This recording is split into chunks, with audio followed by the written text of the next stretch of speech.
Sopros de Prosa, podcast do músico e jornalista Roger Marza.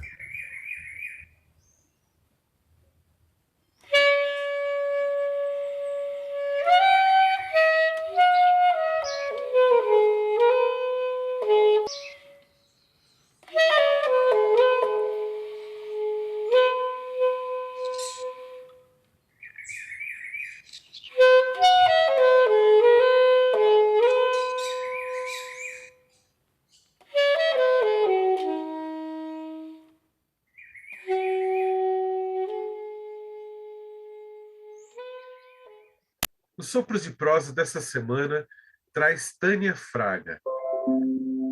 Aos 3 anos e meio, Tânia Fraga viu uma rosa cheia de pólen e gotículas de orvalho e chamou rapidamente a família para ver aquela imagem que ela via. Mas ela percebeu que nem todo mundo via a mesma coisa que ela via. E aí nasceu a artista. Tânia Fraga se formou em arquitetura e começou a fazer esculturas com argila. E em 1987 começou a trabalhar com arte computacional. Tânia Fraga é uma multiartista inspiradora que expôs trabalhos no Brasil e no exterior. E eu queria perguntar para você, Tânia, como você consegue fazer essa relação entre a tecnologia, que é algo que é usado para o trabalho, para o universo pragmático da vida, tirar a poesia da matemática e da tecnologia? Bom dia primeiro. É ótimo, eu estou achando incrível que você lembrou dessa conversa que a gente teve há tanto tempo, né? Quando eu falei desse momento, que de fato foi um momento marcante para mim, quando eu percebi que as pessoas não percebiam o que eu percebia. E eu me lembro na minha memória, né? Provavelmente foram minutos, mas na minha memória foram horas, em que eu sentei no balanço e fiquei refletindo o que é que estava... por quê? Né? Será que... O que acontecia? Por que as pessoas não tinham visto a beleza, aquele sublime, aquele momento de êxtase que eu tinha percebido? Né? Porque elas todas disseram, que rosa linda, que maravilha, mas, sabe, criança percebe, né? Quando é aquele negócio que não era a mesma coisa. E eu cheguei no momento, na conclusão, que as pessoas não viam a mesma coisa, né? Que viam diferente. Bom, foi um longo percurso da vida, um longo estudo aí de estudar percepção, de estudar semiótica, de estudar Merleau-Ponty fenomenologia, para eu descobrir que, de fato, as pessoas não... Né? Eu comprovar com outras pessoas que, de fato, as pessoas não percebem a mesma coisa. E eu acho que eu tenho esse desejo enorme de comunicar aquilo que eu vi, mesmo sabendo da impossibilidade, né? Eu sou uma pessoa de tarefas impossíveis, você conhece? Aquela vontade, sabe? Se eu pudesse botar aqui no meu cérebro, para o teu cérebro, né? Um duto condutor e a gente pudesse... Você ver o que eu estava vendo, né? Então, essa foi uma longa procura. Aconteceram sonhos, né? Eu também sou ligada muito em sonhos. Sonhos foram acontecendo na minha vida que foram me levando a descobrir a matemática, certo? Foram me levando a descobrir a topologia, me levando a descobrir que o espaço, quando eu falo espaço cósmico, né? O espaço físico, ele tem forma. E ele tem forma e é diferente. Então, como é que é isso, certo? Outra coisa que sempre eu fui fascinada, né? Como eu te falei da rosa, né? Era uma rosa vermelha, rubra, aveludada, né? O arco-íris reverberava nas gotas de orvalho, no meio daquelas pontinhos de pólen amarelo. Né? Então, assim, a forma sempre foi muito, né? Para mim sempre foi uma coisa que sempre me tocou, a natureza me toca, né? Essa variação dia a dia, né?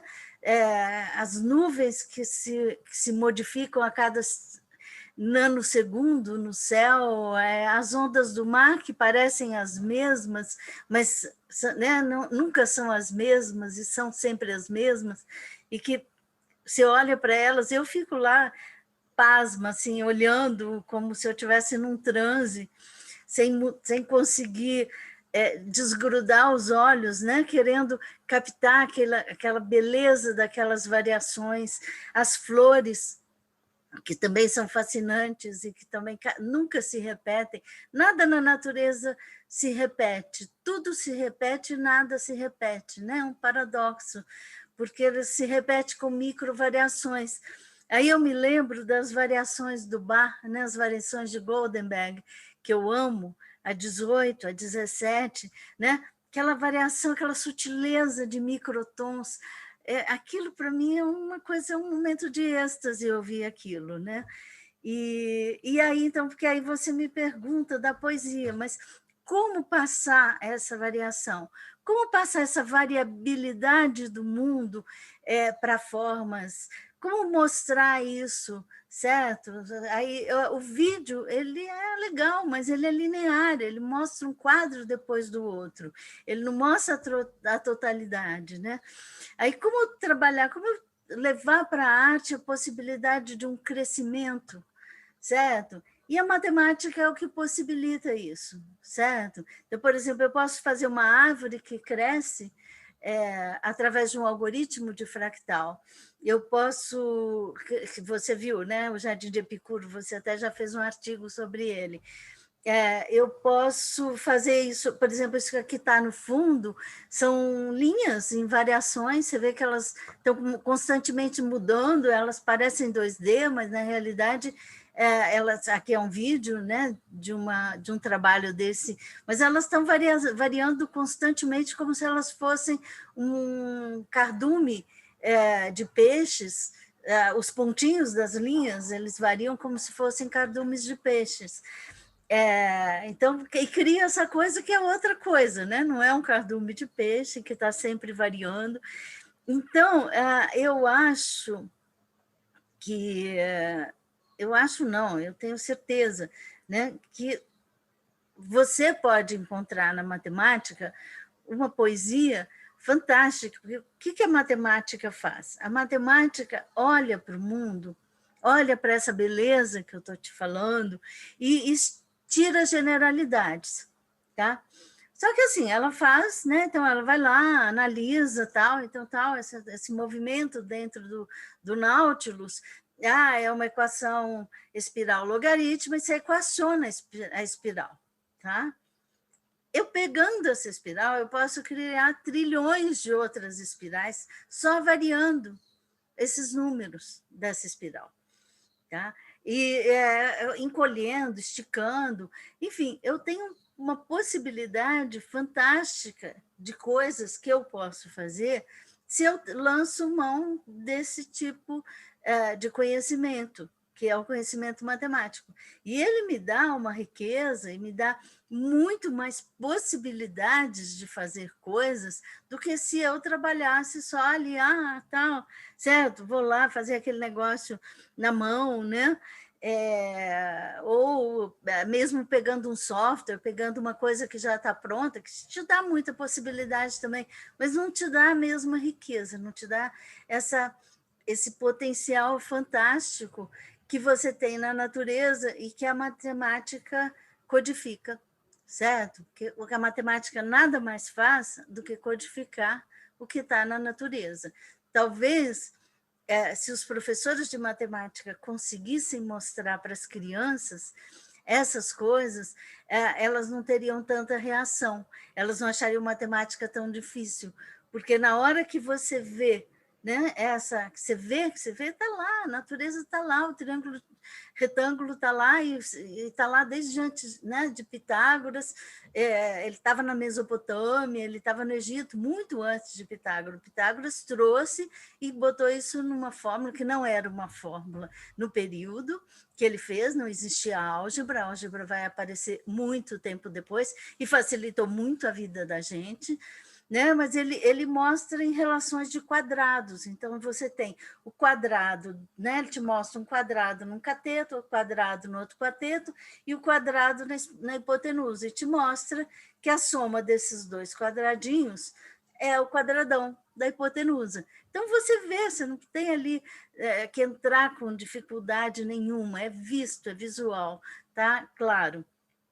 E aí, mas com o desenvolvimento, você vai chegar na álgebra, e a álgebra te facilita muito a vida, porque esse mesmo desenvolvimento vai te possibilitar estar hoje na Lua, estar em Marte, estar fazendo... Nossa, o Hubble tem, né, trazendo essas imagens fantásticas, maravilhosas do universo, né? São outras que eu nunca canso de ver, né? Tem o site da NASA, o site da ISA, da JAXA, né? Eu tenho eles no meu Instagram constantemente vendo, né? Às vezes eu te mando algumas das que mais me tocam, né? Do The Secrets of Space, né? Os segredos do espaço. Então, assim, eu me lembro que quando eu era antes da adolescência, eu sentia tédio, sabe? Às vezes eu sentia tédio. Eu tinha lido todos os livros da minha casa, todos os livros das minhas amigas, todos os livros da escola, aí dava um tédio. Aí, quando eu descobri a matemática, acabou, não existe mais tédio, entendeu? Porque você cria jogo com você mesmo, certo? Você cria, né? Você resolver... Como que você pode resolver uma equação complicada? É um jogo. Você soma uma coisa aqui, subtrai dali, põe de lá, e, de repente, quando você via isso como forma, como cor, né? Como relações, é maravilhoso. Então, é pura poesia, na minha opinião. Certo? Espero ter respondido a sua Além da pergunta. poesia da matemática, né, você usa esse conhecimento matemático, essa sabedoria matemática, para transformar em algoritmo, né, de software, né? E você sempre comenta comigo que o software não é usado, geralmente, não é construído para se fazer arte, né? Então, você consegue utilizar uma ferramenta que é do universo, vamos dizer assim, pragmático, né? De você utilizar uma ferramenta que faz você, por exemplo, aumentar sua produtividade ou permitir reuniões à distância, você transforma isso numa forma em que há uma beleza, né? E transforma isso em arte, né, Tânia? E isso é muito importante porque também a gente está num processo em que a pandemia trouxe a gente mais próximo da tecnologia do que antes, né? Eu queria, Diga. assim, e queria saber de você sobre isso, sobre o artista computacional precisa fazer seus próprios algoritmos e construir suas próprias bases de construção de arte. Você falou dos softwares, né? Esses softwares comerciais que a gente tem aí, você tem alguns que foram feitos para, né, para arquitetura, foram feitos para o design, então, até para arte, né? Você pega um Adobe Photoshop, você pega um software de vídeo, só que eles têm embutido, eles te dão um caminho, né? Eles não te dão um potencial total e completo. Assim, o que eu sinto, que eu percebo, que eu venho batendo, é que o artista precisa saber programar.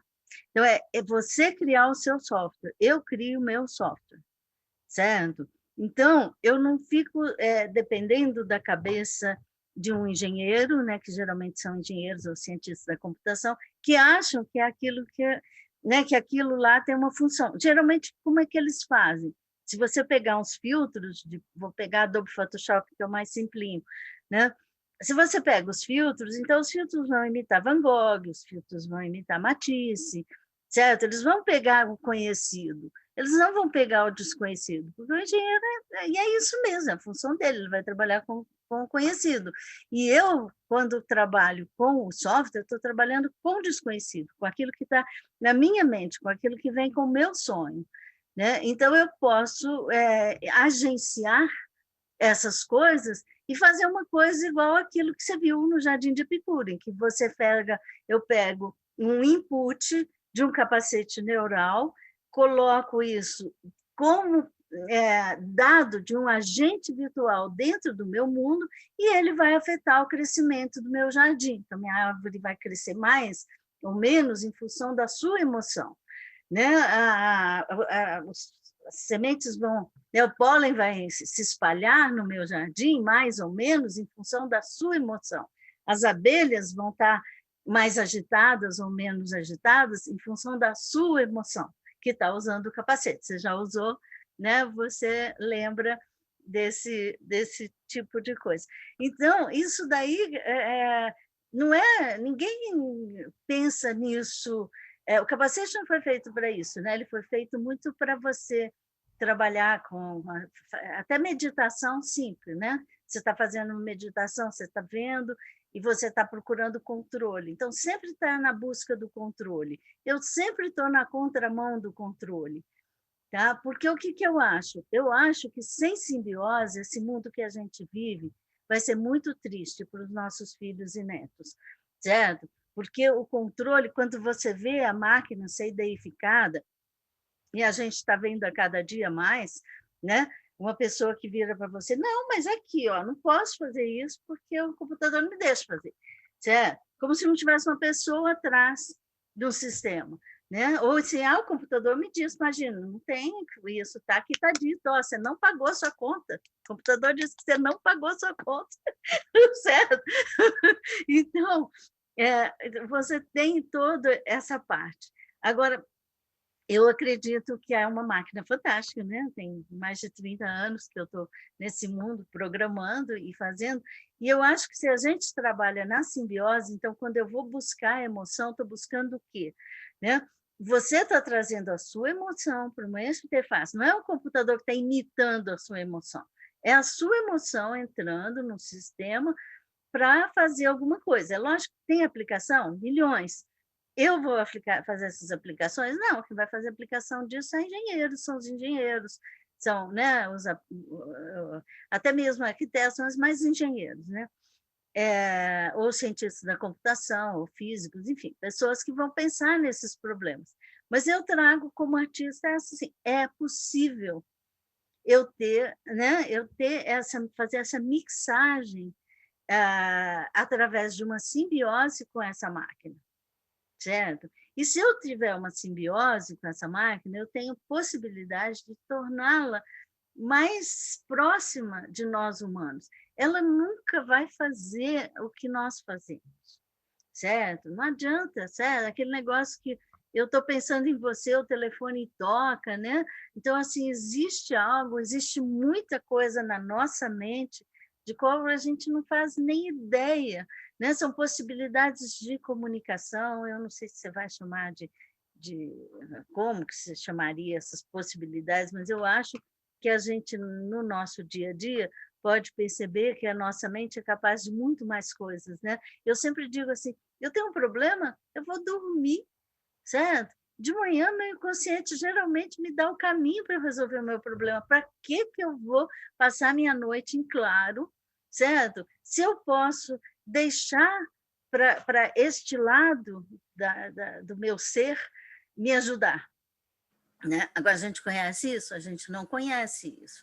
Tá? E a máquina vai fazer isso? A máquina não vai fazer isso. A máquina trabalha com números. Mesmo a máquina quântica que está saindo agora, que vai trabalhar no sistema triádico, que vai trabalhar com tranças quânticas, né? Mesmo ela não vai não vai dar para substituir o ser humano. Certo? Agora, ela é fantástica, pô. Quando eu fiz a arquitetura, eu ficava uma semana desenhando uma perspectiva. Hoje, eu, como é que fala? Simulo um projeto e faço milhões de perspectivas, ando dentro dele, tudo no computador. Então, é uma ajuda de tomada de decisão incrível, incrível, né?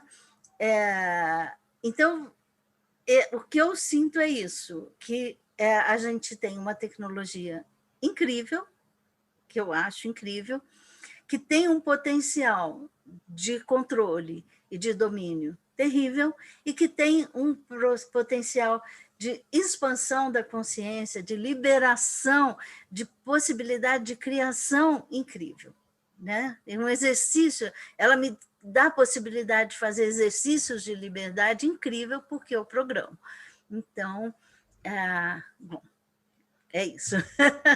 E, Tânia, só para lembrar, né, eu acho que foi em dezembro de 2019 que eu pude tocar no seu ateliê usando o capacete neural, né? E Foi. uma coisa que me impressionou foi quando a gente foi fazer um ensaio e tinha tocado um pouco, né, para fazer os testes com o capacete, e aí você veio para mim com um chá de jasmim. E eu estava com o capacete ligado, e aquele chá me provocou umas memórias de calma, de infância, que refletiram no nível de vibração, do eletroencefalograma, né, que faz o capacete, né? Suas emoções. É, Afetou suas emoções. foi incrível. O Jardim de Epicuro começou a se abrir, foi uma coisa muito, muito incrível. E o interessante é isso, quer dizer, você acha que com a arte dentro da tecnologia possibilita essa imersão, essa correlação do ser humano com a máquina, né? Para inserir na máquina a emoção, que é o que vai faltar para a máquina, né?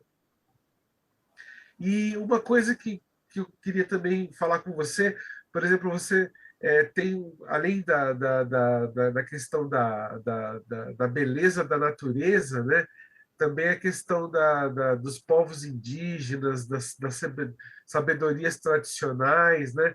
Como que você trabalha com isso na sua criação? Por exemplo, tem o seu trabalho Charmantic Web. Foi a Jornada Xamântica, né, que foi meu pós-doc, e a Xamântica Web que eu fiz antes, que eu fiz logo que eu cheguei de uma viagem de 10 dias de imersão no Xingu, no Parque do Xingu, com os cuicuros, e que foi uma coisa que foi uma revolução na minha vida, né? Porque, de repente, eu estava num outro universo, num universo onde tudo se compartilha, num universo de beleza fantástica.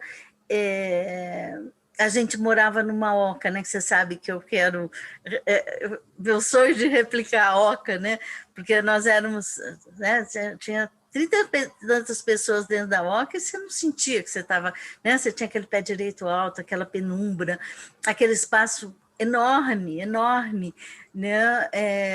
E a gente dormindo ali dentro nas redes, e era tudo redondo, e aquele céu, né? O céu era aquele domo aveludado, cheio de estrelas, os lagos absolutamente paradisíacos, né? Eu ficava deitada, você sabe que eu gosto de nadar, eu ficava deitada, imóvel, e me transformava num leito nupcial de libélulas que vinham, aquelas libélulas grandes, rosa-choque, e eu lá assim, paradinha, paradinha, paradinha, só olhando, né? Aquele fenômeno acontecendo em cima de mim, eu boiando naquele lago absolutamente transparente, né?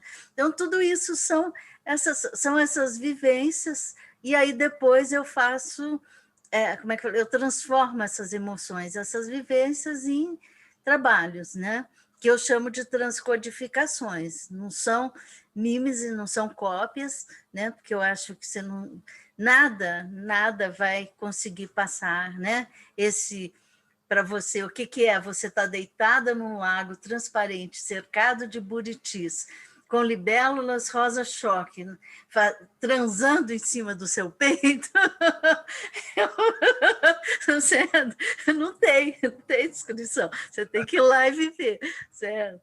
Então, nada substitui a vida, né? Mas traz esse mundo de formas, de beleza, e desse sublime que eu quero compartilhar, então eu transcodifico essas emoções em trabalhos. No caso da época que você viu, foi a Chamantic Web, que eu fiz. A Chamantic Web é um grupo, eu fiz com vários artistas, né?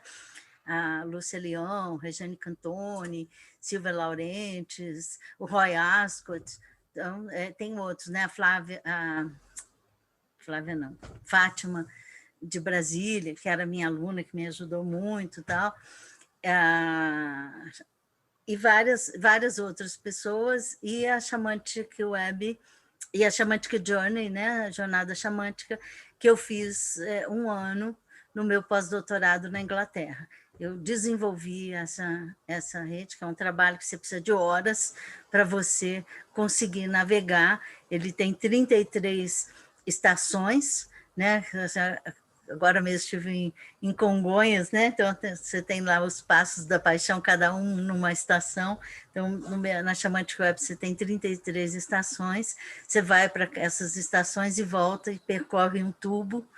E a ideia era terminar no espaço multiusuário, que não existia tecnologia para fazer o que eu queria na época, era que em vez de você receber um avatar, um serzinho estereotipado, né, lá de bundinha grande, né, musculosinho, coisas assim, o avatar era uma caixa, um cubo, cheios de conteúdos, e esses conteúdos eram poesias, esses conteúdos eram formas, eram sons, eram luz, tá? E juntos, né? A minha ideia era ter isso, uma interface multiusuário, que não dava para fazer na época, não havia, estava começando de se desenvolver a tecnologia de multiusuário em 99, mas eu simulei metaforicamente esse espaço, que você entra nesse espaço com o seu cubo, e à medida que você vai mudando o conteúdo do seu cubo com aquelas pessoas que você está na interface, você cria um outro, né? Você cria uma obra de arte efêmera que só vai estar ali. Uma pessoa saiu, ela já muda, você já tem que mudar o equilíbrio e tal. Então é completamente diferente de você entrar num Second Life imitando alguém, né? Imitando uma arquitetura que está aqui fora. Não, esse era um espaço mesmo de uma criação coletiva, tal. Era um sonho que eu tive, que eu fiz. Cheguei até a simulação desse espaço. E depois, com a Suzete, em 2000, a gente até conseguiu fazer numa intranet, mas não na Jornada Chamântica, com outro trabalho, com a Suzete Venturelli. Legal. E você também tem uns trabalhos muito incríveis com dança, né?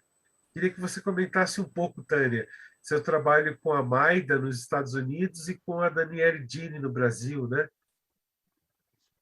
Ah, tá legal.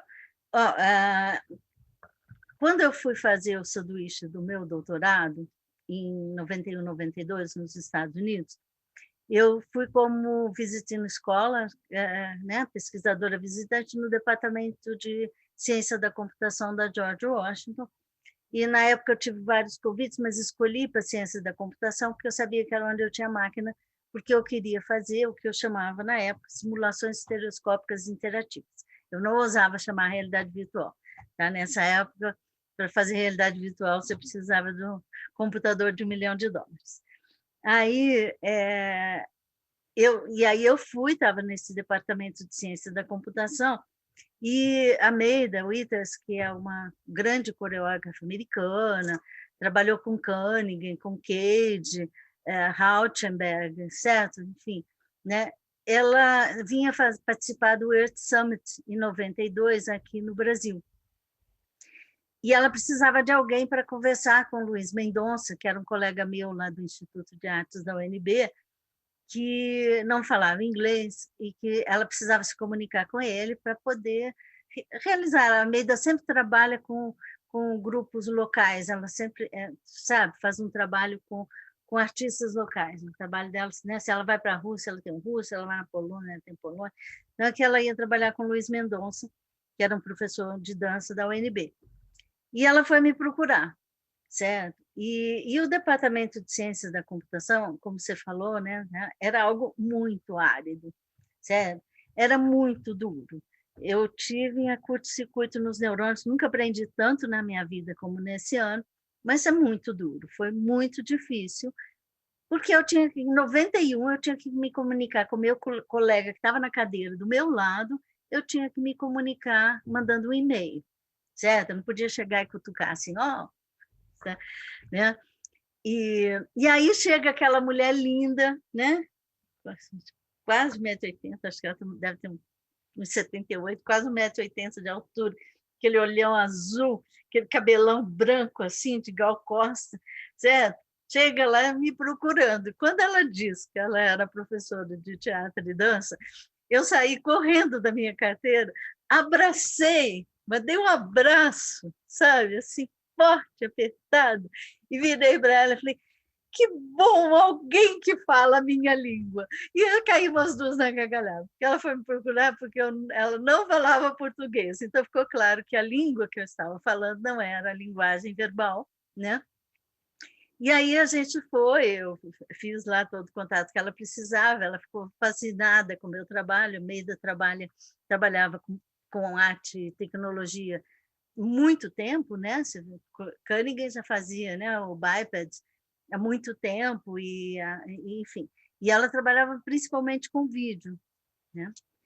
E aí ela estava, a gente tem que fazer alguma coisa junto, a gente tem que fazer alguma coisa junto, mas como é que você carrega uma estação de trabalho que custa $50 mil, certo? Ou um computador que custa $1 milhão para um palco de teatro? Não vai, né? Então não dava tal. Mas aí eu voltei, terminei aqui, fui trabalhar no computador de $1 milhão que estava chegando no Brasil, que era no Laboratório de Sistemas Integráveis da USP, que era o primeiro supercomputador que o Brasil comprava, consegui fazer minha tese de doutorado com simulações estereoscópicas interativas, com óculos de cristal líquido, você via em 3D e tudo, né? E eu tive que usar uma linguagem de computação, que era uma linguagem de script, para fazer isso, que foi a linguagem que deu origem a uma outra linguagem que ficou muito popular a partir de 96, que chamava-se Virtual Reality Modeling Language, VRML, VRML em inglês. Então, eu comecei a trabalhar com essa linguagem, que era uma linguagem para a internet, sabe? Tinha que fazer milagre, porque os arquivos tinham que ter 256 kbytes, tá? Não é mega, não, kbytes. O grupo todo de artistas, você punha 1 megabyte, demorava uma eternidade, mas aí a gente fazia que eles iam saindo de pouquinho na sua tela, então não ficava chato você ver carregar, mas era uma eternidade, tá? Mas quando você está fazendo no presencial, não tinha problema, né? E aí, quando eu fui fazer a jornada xamântica, fui fazer o pós-doc na Inglaterra, eu fiquei sabendo de um mouse sem fio que tinha, ele usava sinal de rádio, e ele tinha um raio, ele abrangia um diâmetro de 30 metros. Então, 30 metros, pô, a gente depois fez um espetáculo em São Petersburgo, naquele teatro famosíssimo, né, que eu não sei pronunciar o nome direito em português, que tinha 30 metros de ponta a ponta do palco, entendeu?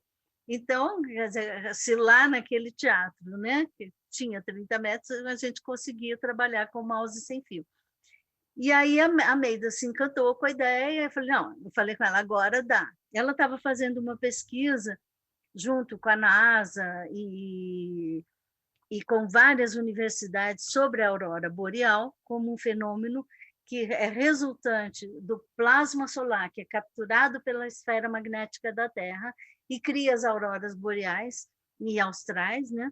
E ela tinha um vasto material, ela me mandou, tem vídeos e vídeos, CDs e CDs, né? Os japoneses deram imagens, são maravilhosas, de um satélite que tem ao redor do Sol chamado Traces. A NASA nos deu imagens de um outro chamado Sorro, da época, então, aquelas imagens você não via, né, por aqui, aquelas imagens saindo do plasma ejetado do Sol, né, você vendo o carpete solar. E aí eu falei com ela, eu não vou fazer imagem de ilustração, certo? Que a análise tem, né, tem computador, não vou fazer ilustração, vou fazer uma transcodificação poética disso tudo, desse fenômeno científico. E aí eu fiz, são mais de 20 pequenos cibermundos, E, e aí o dançarino dançava manipulando o mouse sem fio no palco, certo? Então, o cenário vivo, né? A gente fez, depois a gente foi para a Rússia, para a Noruega, rodamos por aí eu consegui até mostrar um solo pequeno em Brasília, em 2001, com o Wagner Baja, que era diretor do centro lá da 508, mas nunca consegui mostrar o espetáculo inteiro aqui.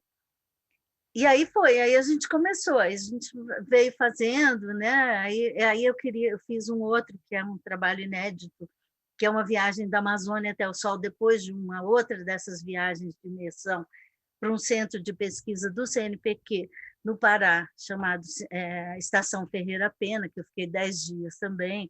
Entrei em contato com o Boto Tucuxi, com lendas e tal, e fiz um trabalho que é inédito, porque ele tem mais de 40 mundos e ele tem, certo, vários caminhos, né? Certo? Você pode vir por aqui, você pode vir por ali.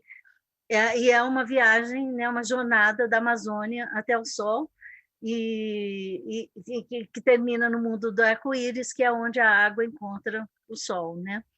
E você tem o arco-íris. Então, é o Ouroboros, a cobra que morde o próprio rabo, de uma maneira simbólica, né? E aí eu fiz, aí ela se encantou, aí ela fez umas coisas pequenininhas, né, com esse mundo. A gente agora usou 7 desses mundos agora na pandemia, naquela performance que você viu, que foi o Rainforest Awakens, que eu manipulei o computador dela lá em Washington, daqui de São Paulo, manipulando esses mundos e ela dançando, né? Que com a pandemia a gente ficou restrita, ela não podia ir para a universidade, então ela transformou a sala dela, a parede, numa tela. E aí a gente fez algumas coisas, aí quando foi 2014, eu tinha começado a desenvolver a interface cérebro-computador que você viu no Jardim do Epicuro, eu tinha 4 mundos, e ela entrou em contato comigo e falou: Tânia, minha companhia de dança está completando 40 anos, e o que a gente pode fazer que é absolutamente novo e radical? Falei, Meida, é Brain Computer Interface, certo? Interface cérebro-computador. Né? Tá todo mundo falando disso, 2014, né? O governo americano botando bilhões nesse tipo de pesquisa e tal, e eu tinha 4 mundos que eu já conseguia afetar, né? Aí eu sou vice-presidente do Instituto de Matemática, Arte e Tecnologia de São Paulo, a gente mandou um convite para ela, e ela consegue o dinheiro, né? Como ela é uma Columbus Professor da George Washington, ela conseguiu o recurso para vir, ficou aqui em casa, a gente ficou 15 dias trabalhando para conceber um espetáculo que a gente levou em Washington em 2015, chamado Mind Fluctuations. E foi muito interessante, porque eu tinha 4 mundos, a gente concebeu isso, né, que eu iria fazer 11 mundos, e aí depois vai pela internet, tá? Vai no e-transfer, vai e volta, aí ela me dá o feedback, isso daqui não está legal, ver se dá para fazer isso, aí eu dá, não dá, a gente entra nesse... Mas foi muito legal, porque quando ela veio, foi uma coisa muito interessante, porque o dançarino, né, o pessoal de teatro está acostumado a representar a emoção, certo? Então, você representa, você pode estar morrendo de alegria, você representa uma Medeia, né? Você representa um Macbeth. Ou você pode estar morrendo de tristeza e você faz Sonhos de uma Noite de Verão, né? Então, mas qual é o problema? O problema é que no capacete não é o que você está querendo representar, é o que você está sentindo. Então, depois eu trabalhei também aqui em São Paulo com o pessoal da Companhia Artesãos do Corpo, o Ederson e a Mirtes, fizeram uma performance para mim no Paço das Artes com o Jardim de Epicuro. Então, assim, sempre essa dificuldade inicial de você trabalhar, né, com... você tem que entrega a Deus, entendeu? É o que eu estou sentindo. E é muito interessante porque o que você está sentindo interfere, né? Interfere no que você está fazendo. Porque, de repente, você vê, como você falou, você vê a árvore crescendo em direção a você, ela não está mirrando. Você, que legal, né? Quer dizer, você tem isso. E eu trabalhei no capacete, podia trabalhar Como? Inesperado, né? Uma coisa é você representar uma cena e a outra é você representar a cena com a sensação que você tem, né? Que pode ser diferente daquela que você está representando. Exato, né? Quer dizer, ele muda totalmente o seu contexto, né? E foi muito interessante. Então, a gente realizou esse espetáculo 2015, está no Vimeo, é só botar Mind Fluctuations, Tânia Fraga, Almeida Withers, está o espetáculo inteiro, ele tem mais de 1 hora, e tem alguns... Ver vídeo eu acho meio chato, mas ele tem uns trailers de 6 minutos, 7 minutos, que são muito bonitos, são muito legais. Para mim, a parte mais alta do espetáculo é a Almeida, é o solo dela, certo? Que ela tem, né? Hoje ela está com 83 anos, em 2015 você subtrai, estava com quase 80, né? E é de uma força, certa, de uma potência incrível, né? Você vê uma pessoa já com essa idade e dançando como ela dança, sabe? Para mim é um exemplo de vida. E aí quando foi agora o ano passado, depois que eu cheguei daquela viagem fantástica do Peru, que é outra que ainda vai ter que sair algum trabalho sobre ela, né? O Paço das Artes, a Priscila Arantes estava como diretora do Paço das Artes, ela já não está mais, e aí ela me convidou para fazer um trabalho que eles estavam fazendo, uma proposta de trabalhar com duplas. Tá? Então, eles escolheram a dupla, ela e o Marcos Bastos, da PUC, eram os 2 curadores, escolheram as duplas e propuseram a gente de fazer um trabalho, e a gente ia fazer a abertura do Paço das Artes pós-pandemia, que acabou que a Priscila saiu do Paço, então não aconteceu. Mas aconteceu como ensaio aberto aqui, e a gente tem um material enorme sobre isso, a gente chamou de Índia Picuro em Chamas, foi na época daquele que estavam nossas florestas todas queimando o Pantanal, que tinha, né? Nossa, eu chorei de ver patinha de onça em carne viva, né? Então, aí né, a gente pensou em terminar o jardim com uma cena, né? Botamos aqui uma máquina de fumaça e com um jardim queimado, né? Que é o que estava acontecendo.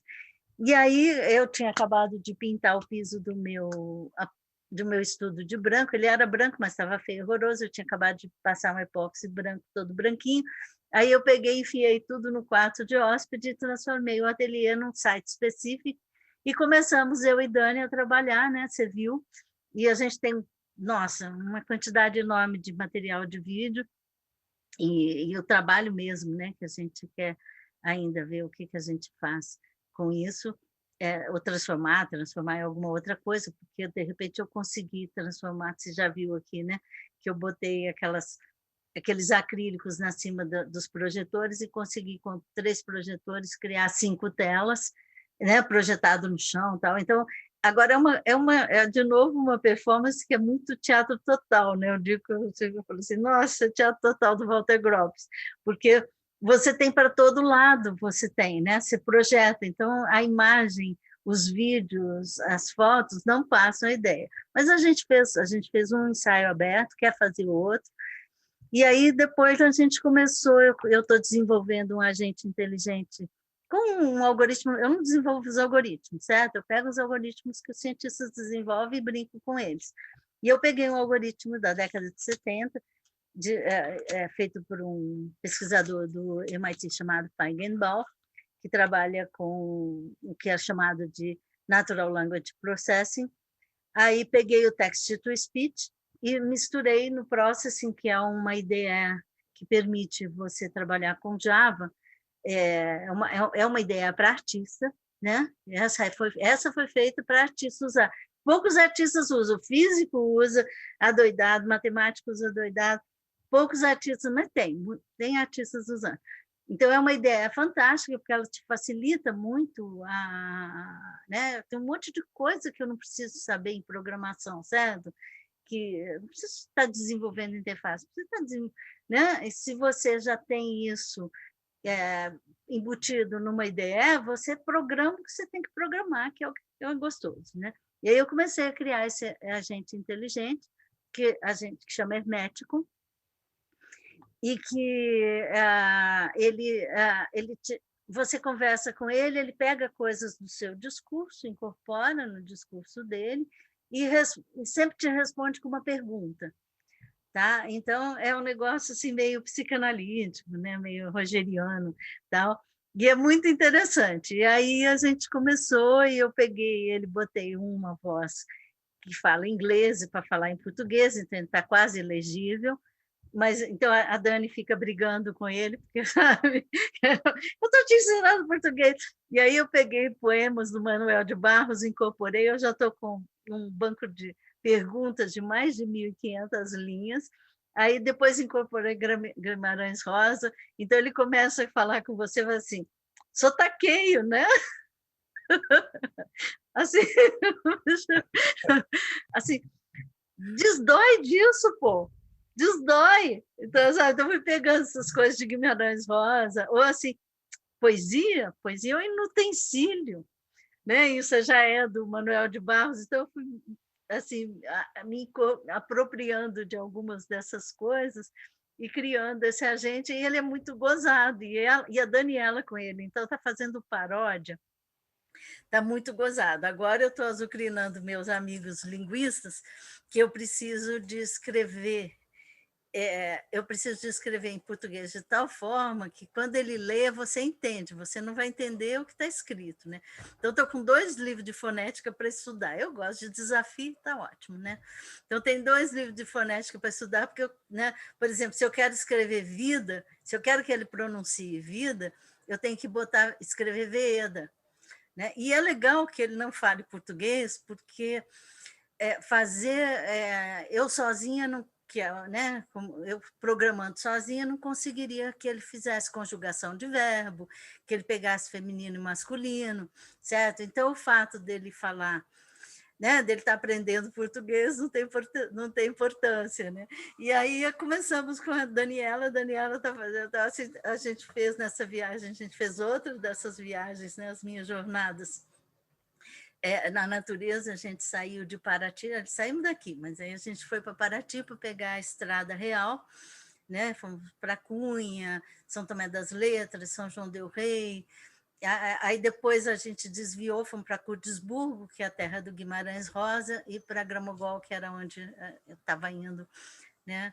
E aí a gente foi nesse percurso fazendo performances. Né? Então eu vou escrevendo, e aí tem umas que você morde, você vai adorar. A Dani que vai editar, porque eu não gosto de editar vídeo, quem vai editar é a Dani. Mas a gente está fazendo, né? E tem esse agente em processo aí que está muito interessante. Então é isso. Tá bom. E, Tânia, você tem planos de criar um centro de referência de arte e tecnologia? Olha, sexta-feira eu comprei o terreno. Eu, a Dani e a Flávia Amadeu foi me orientando e hoje é amiga, trabalha com borrachas da Amazônia, né? A gente tem todo esse mundo, toda essa preocupação ecológica né? Que é urgente, né? A gente trabalhar. Você vê os relatórios do IPCC, aquilo que estava previsto de acontecer em 2050 vai acontecer em 2030, né? O aquecimento que vinha, né, acontecendo num ritmo, agora, se você pega os mapas, é tudo vermelho. Né? Então, a gente vai ter invernos terríveis e verões terríveis. Então, é urgente. Né? E aí as duas toparam, eu resolvi que eu vou vender este ateliê. Tá? Ele está anunciado no Loft, se alguém quiser procurar, né? Eu vou vender o ateliê para construir aqui pertinho, tá? 90 quilômetros daqui, em Igaratá, perto de Jacareí, certo? Entre Santa Isabel e Jacareí. E aí a gente conseguiu comprar 2.000 metros quadrados de área para construir e 23 hectares, né, 23 mil metros quadrados de floresta para a gente preservar. Então, o loteamento tem vários desses, né? A gente não pode mexer, a gente pode andar na floresta, fazer trilhas, né, fazer até arborismo. E aí a minha ideia é juntar com o pessoal de biologia, mesmo o pessoal, né, de ciências, das hard sciences, né? Que, enfim, quem quiser, e a gente criar um centro de referência em arte, ciência e tecnologia, que o Wagner Baja, que foi diretor do Museu de Arte de Brasília e que é muito amigo e um artista que eu amo e respeito, se dispôs a fazer um logo móvel, né? E que vai ser onomatopaico, que vai ser crack, cracked, cracked, né? E o nosso logo vai ser um sapinho. Então, então já está, este é o processo. Que delícia, quero muito conhecer. Quero muito tocar lá. Você vai você vai antes de construir. Eu estava vendo, ontem eu fui com a Dani, e assim, foi beija-flor, aí tinha um bicho. Assim, como da outra vez que eu fui, eu não tinha ouvido nada, de repente eu ouço barulho de água, eu falei, não é uma nascente, porque nascente não para, né? Mas tinha como se fosse um barulho de água. Aí eu fiquei com medo de ir perto, porque eu falei, vai que é uma capivara, uma coisa assim. E minha filha, que é bióloga, né, trabalha com parte de biomedicina, ontem eu falei à noite com ela, ela falou, não, mamãe, deve ser algum lagarto, que são eles que fazem barulhos similares à água. Eu não sabia. Aí eu falei, deve ser um teiu daquele gigante, porque era um barulhão, entendeu? Mas eu fiquei com medo de chegar perto para ver o que era, né? Porque vai que é mato, né? É uma mata, tá? É uma mata grande, né? Então, sei lá, né? De repente os bichos estão, né? Eu não estava de bota, então eu falei, não, vou ficar quieta aqui. Mas ainda falei, nossa, o Roger ia amar como é que fala, pegar esse mundo de passarinho cantando, esses lagartos fazendo barulho de água, entendeu? Aí depois Tânia, a gente te leva lá, entrevista. tocar saxofone. Muito obrigado pela entrevista, viu, Tânia? Te agradeço muito por disponibilizar um domingo assim de manhã para conversar com a gente. Te agradeço muito por tudo. Tá ótimo. Um abraço. Tá ótimo, então. E obrigado você também por me convidar. Um abraço.